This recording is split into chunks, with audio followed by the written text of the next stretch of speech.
జై వీరబ్రహ్మ జై గోవిందమాంబ జై. నేను మీ కృష్ణమాచార్య శ్రీ బ్రహ్మపదం. 2025వ సంవత్సరం నవంబర్ మాసం మేషరాశి వారి యొక్క రాశిఫలం. శివాయ బ్రహ్మణే నమ. వీరబ్రహ్మేంద్ర స్వామిని నమో నమ. జై వీరబ్రహ్మ జై గోవిందమాంబ జై. తీక్షణమైనటువంటి ఏలినాటి శని ఫలితం ఒకవైపు, రాహు సంబంధమైనటువంటి స్థితిగతులు వెరసి మీ యొక్క వ్యక్తిగతమైనటువంటి జీవితం, వైవాహిక జీవితం మీద ప్రభావాన్ని చూపెట్టేటువంటి అవకాశం ఉంది. కొన్ని అనుమానాలు, అపోహలు, అపార్థాలు మీ వ్యక్తిగతమైనటువంటి జీవితంలో ఇబ్బందులు కలుగచేసేటువంటి అవకాశాలు కూడా లేకపోలేదు. కాబట్టి వైవాహిక జీవితానికి సంబంధించిన విషయంలో తస్మాత్ జాగ్రత్తగా ఉండటం చెప్పదగినటువంటి సూచన. మూడో వ్యక్తి వల్ల మీ కుటుంబంలో భార్యాభర్తల యొక్క బంధంలో ఏవైనా ఇబ్బందులు తలెత్తేటువంటి అవకాశాలు కనిపిస్తూ ఉన్నాయి. ప్రత్యేకించి ఆరోగ్యపరమైనటువంటి అంశాల పట్ల కూడా మీరు జాగ్రత్తగా ఉండాలి. దీర్ఘకాలికంగా ఉన్నటువంటి ఆరోగ్య సమస్యలు ఏవైనప్పటికీ మిమ్మల్ని ఇబ్బంది పెట్టేటువంటి అవకాశం ఉంది. కాబట్టి తీవ్రంగా అలసిపోవటం, ప్రయాణం చేయటం, విరామం, విశ్రాంతి లేకుండా ఉన్నటువంటి పరిస్థితులు కొన్ని మిమ్మల్ని ఇబ్బంది పెట్టేటువంటి అవకాశం కనపడుతుంది. ఏది ఏమైనప్పటికీ కూడా ఈ రాశిలో ఉన్నటువంటి వారికి గొప్పగా ప్రయత్నం చేయటం, 1కి 2 సార్లుగా ప్రయత్నం చేయటం వల్ల కార్యసిద్ధి కలుగుతుంది. కొన్ని సందర్భాల్లో మనకు అదృష్టం లేదు, ఎంతో ప్రయత్నం చేసినా విజయం దక్కట్లేదన్నటువంటి నిరాశ నిస్పృహల్లోకి మీరు వెళ్ళినప్పటికీ కూడా విజయం అంచుల దాకా వెళ్ళటం, మళ్ళీ ప్రయత్నాన్ని చేస్తే విజయం ఖచ్చితంగా వరించేటువంటి అవకాశం కూడా కనపడుతుంది. ఆర్థికపరమైనటువంటి అంశాలకు సంబంధించినటువంటి విషయంలో ధనం మంచినీళ్ళ ప్రాయంగా ఖర్చు అయిపోవటం, అన్యాయంగా ఖర్చు అయిపోతున్నటువంటి పరిస్థితులు ఒకవైపు అయితే, కొత్త పెట్టుబడుల కోసం, కొత్త వ్యవస్థని మళ్ళీ ఏర్పాటు చేయటం కోసం మళ్ళీ ధన సముపార్జన చేయాల్సినటువంటి అవసరమైతే తప్పకుండా మీకు కలిగేటువంటి అవకాశం ఉంది. ఏది ఏమైనప్పటికీ కూడా ఈ రాశి జాతకుల యొక్క జీవన గమనంలో అంతా బాగున్నప్పటికీ కూడా కొన్ని నిరాశలు, నిస్పృహలు మిమ్మల్ని కొంత ఇబ్బంది కలిగించేటువంటి అవకాశం ఉంది. సమాజంలో మీ యొక్క ఖ్యాతి అయితే పెరుగుతుంది. దూర ప్రాంత ప్రయాణాలు చేస్తారు. మీరు తీసుకునేటువంటి నిర్ణయాలు సంచలనం అవ్వటంతో పాటుగా మీరు సమాజ హితం కోసం చేసే ప్రతి ఆలోచన కూడా ముందుకు వెళుతుంది. యోగదాయకమైనటువంటి ఫలితాలకైతే మాత్రం తప్పకుండా కారణమయ్యేటువంటి అవకాశం ఉంది. కానీ జీవిత భాగస్వామి కొన్ని విషయాల్లో మిమ్మల్ని అర్థం చేసుకోలేక, అపార్థం చేసుకున్నటువంటి కారణంగా మానసికమైనటువంటి సంఘర్షణ అధికమైపోతుంది. ఏం చేయాలో తెలియక, ఏమవుతుందో అర్థం కాక, ఏమీ చెప్పలేక మానసికమైనటువంటి సంఘర్షణలో మీరు ఉండిపోయేటువంటి అవకాశం ఉంటూ ఉంటుంది. కొన్ని విషయాల్లో సంతానపరమైనటువంటి అంశాలు కావచ్చు, వాళ్లకు సంబంధించినటువంటి విద్య, ఉద్యోగం, భవిష్యత్తు, వీటి గురించి కూడా మీరు కొన్ని నిర్ణయాలు తీసుకోవాల్సినటువంటి పరిస్థితులు ఏర్పడతాయి. సంతాన సౌఖ్యం బాగుంది, వారి కోసం కాస్త శ్రద్ధ తీసుకోవడం వల్ల వాళ్ళ భవిష్యత్తుకు సంబంధించిన అంశాలు కూడా సానుకూలవంతమయ్యేటువంటి అవకాశాలు కూడా కనబడుతూ ఉన్నాయి. వృత్తి వ్యాపార సంబంధమైనటువంటి అంశాల్లో మాత్రం పరిస్థితులు మందకోడిగా కొనసాగేటువంటి అవకాశం ఉంది. ఆదాయం రావలసినటువంటి చోట, అద్భుతంగా మన వ్యాపారం రాణిస్తుంది అనుకున్నటువంటి చోట, మన వాళ్ళు అనుకున్నటువంటి వాళ్ళు లేదా మీ యొక్క సిబ్బంది చేసేటువంటి చిన్న పొరపాట్ల వల్ల మూల్యం చెల్లించుకోవాల్సి వస్తుంది. గొప్పగా నడవలసినటువంటి వ్యాపారాలు, అధికంగా ధన సముపార్జన చేయవలసిన పరిస్థితులు మీకు కాస్త ప్రతికూలమయ్యేటువంటి పరిస్థితులు గోచరిస్తూ ఉంటాయి. ఏది ఏమైనప్పటికీ కూడా ఈ రాశి జాతకుల యొక్క జీవన గమనంలో పరిస్థితుల్లో మిశ్రమమైనటువంటి ఫలితాలు కనబడుతూ ఉన్నాయి.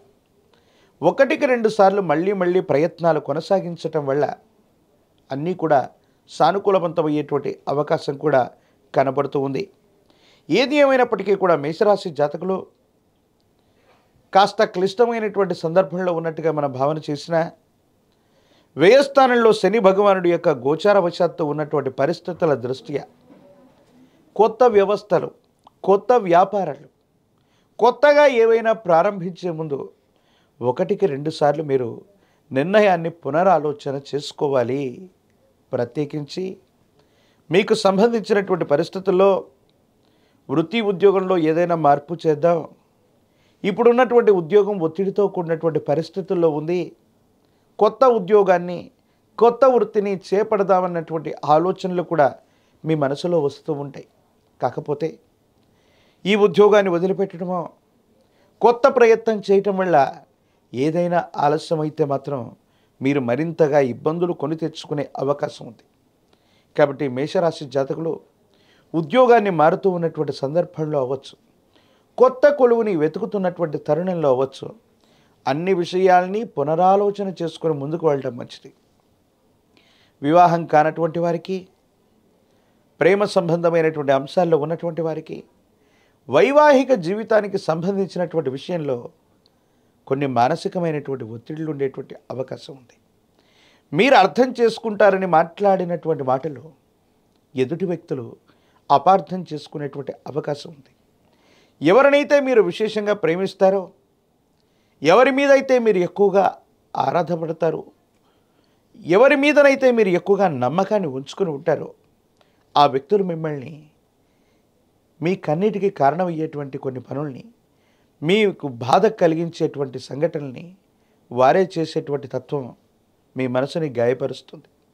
ఏది ఏమైనప్పటికీ కూడా వ్యక్తిగతమైనటువంటి జీవితంలో కొన్ని ఇబ్బందులు ఉన్నాయి, కొన్ని సమస్యలు, కొన్ని ప్రతిబంధకాలు ఉన్నాయి. కాబట్టి ఓర్పు నేర్పుతో ముందుకు వెళ్ళగలిగితేనే సానుకూలవంతమైనటువంటి పరిస్థితులు ఏర్పడేటువంటి అవకాశం ఉన్నట్టుగా మనం భావన చేయొచ్చు. మేషరాశి జాతకుల యొక్క జీవన గమనంలో ఆరోగ్యపరమైనటువంటి అంశాలు కూడా దీర్ఘకాలికంగా ఉన్నటువంటి సమస్యలు, విరామ విశ్రాంతి లేకుండా మీరు చేసేటువంటి ప్రయాణాలు కొన్ని ఇబ్బందులకు కారణమవుతుంది. వాహన సంబంధమైనటువంటి విషయాల పట్ల కూడా తస్మాత్ జాగ్రత్తగా ఉండటం చెప్పదగినటువంటి సూచన. ఏది ఏమైనప్పటికీ కూడా ఈ రాశిలో ఉన్నటువంటి రాజకీయ నాయకులకి యోగదాయకమైనటువంటి కాలం. పోటీ పరీక్షలు రాస్తున్నటువంటి విద్యార్థులకి సానుకూలవంతమైనటువంటి పరిస్థితులు ఉన్నాయి. మరింత ఏకాగ్రతతో చదవలసి ఉంది. వివాహం కానటువంటి స్త్రీ పురుషులు ఓర్పు సహనం చేత, ప్రేమ సంబంధమైనటువంటి వ్యవహారాల్లో ఉన్నవాళ్ళు ఓర్పు నేర్పుతో ఎదుటి వ్యక్తి యొక్క మనసును తెలుసుకుని ప్రవర్తించటం వల్ల వైవాహిక జీవితంలో ఎటువంటి ఇబ్బందులు లేకుండా ముందుకు వెళ్ళేటువంటి అవకాశం ఉంది. మొత్తం మీద అపోహలు, అపార్థాల నడుమ మీ మనసు నలిగిపోయేటువంటి అవకాశం ఉంది. కాబట్టి అన్ని విషయాల్ని చాలా జాగ్రత్తగా అర్థం చేసుకోవటంతో పాటు మీరు మాట్లాడేటువంటి ప్రతి మాటని కూడా ఎదుటి వ్యక్తులు ఎలా అర్థం చేసుకుంటారో ఒకటికి రెండు సార్లు ఆలోచించటం యోగదాయకమైనటువంటి ఫలితాలకు కారణమవుతుంది. మరిన్ని సానుకూలవంతమైనటువంటి ఫలితాలు పొందడానికి కాను పరమ ప్రశస్తవంతమైనటువంటి కార్తీక మాసంలో మనం ఉన్నాం. విశేషవంతమైనటువంటి ఏలినాటి శని విశేషంగా మన మీద ప్రభావం చూపెడుతుంది కనుక మీ సమీప ప్రాంగణంలో ఎక్కడైనా జ్యేష్ఠ సమేత శని భగవానుడు ఉన్నటువంటి శివాలయ ప్రాంగణానికి వెళ్ళి పరమేశ్వరుణ్ణి, శనీశ్వరుణ్ణి అభిషేకం చేసుకోవటం వల్ల సానుకూలవంతమైనటువంటి ఫలితాన్ని తప్పకుండా మీరు పొందేటువంటి అవకాశం కూడా కనపడుతుంది. విశేషవంతమైనటువంటి పంచముఖి రుద్రాక్ష, మహాకాల భైరవ రక్షను మెళ్ళలో ధరింప చేసుకోండి. ఎన్నో రకాలైనటువంటి ఇబ్బందికరమైనటువంటి పరిస్థితులు ఏలినాటి శనిలో కూడా మీరు తప్పకుండా అద్భుతమైనటువంటి ఫలితాలు పొందేటువంటి అవకాశం కూడా కనపడుతుంది. మరిన్ని వీడియోలు చూడటానికి మన ఛానల్ని లైక్ చేయండి, షేర్ చేయండి, తప్పకుండా సబ్స్క్రైబ్ చేయండి.